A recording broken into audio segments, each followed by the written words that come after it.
आज के एपिसोड में देविका अनुपमा से कहती है कि वह अपने बच्चों की चिंता करना छोड़ दे।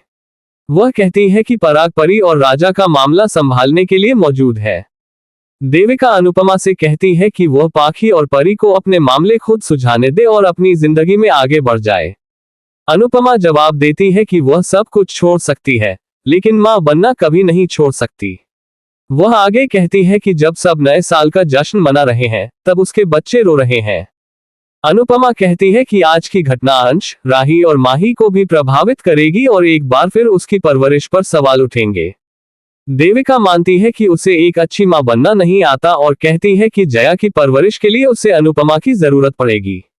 भारती और प्रीत भी कहते हैं कि उन्हें अनुपमा की जरूरत है।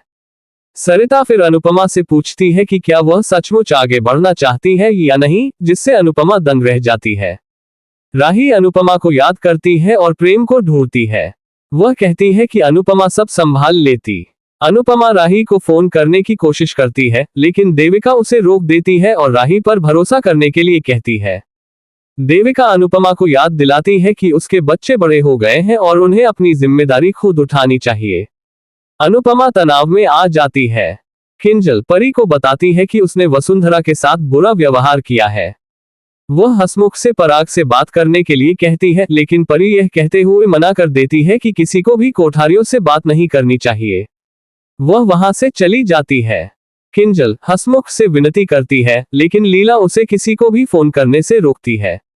लीला कहती है कि अनुपमा की तरह वे भी थके हुए हैं और पाखी, परितोष और किंजल को अपने अपने मामले खुद संभालने चाहिए। वह उन्हें याद दिलाती है कि घर हंसमुख का है और उन्हें और परेशानी नहीं खड़ी करनी चाहिए। लीला शिकायत करती है कि पाखी की बेटी ईशानी ने उन्हें बहुत तनाव में डाल दिया है और ईशानी, किंजल और परितोष से इस स्थिति से निपटने के लिए कहती है। परितोष पाखी को धमकी देता है, जो जोर देकर कहती है कि उसने ईशानी को परी की शादी बर्बाद करने के लिए नहीं उकसाया। किंजल पाखी से ईशानी को संभालने का आग्रह करती है और परी की शादी बचाने के लिए कोठारियों को बुलाने का फैसला करती है।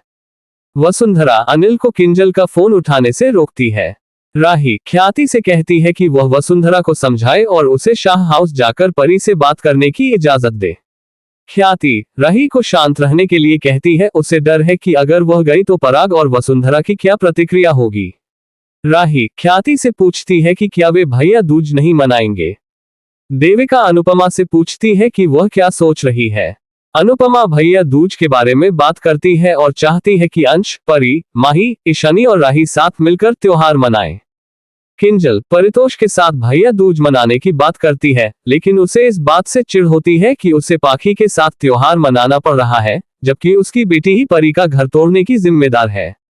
ईशानी परी से भिड़ जाती है, जो उसे थप्पड़ मारती है क्योंकि उसने उसकी शादी बर्बाद कर दी है और फिर भी उससे बात करने की हिम्मत कर रही है। बाद में एक लड़का ईशानी को धमकी देता है कि वह उसे पैसे दे, वरना वह उसकी तस्वीरें ऑनलाइन लीक कर देगा और उसकी बदनामी होगी। ईशानी परेशान है कि पैसों का इंतजाम कैसे करे। राही प्रेम को फोन करने की कोशिश करती है, लेकिन कोई फोन काट देता है। इसी बीच अनुपमा को रूट डायवर्जन के बारे में पता चलता है। देविका, सरिता और प्रीत चिंतित हो जाती हैं और अनुपमा भी उलझन में पड़ जाती है। ईशानी को एक और चेतावनी मिलती है। पाखी उसे दरवाजा खोलने के लिए कहती है, लेकिन जब ईशानी जवाब नहीं देती तो उसे शक होता है।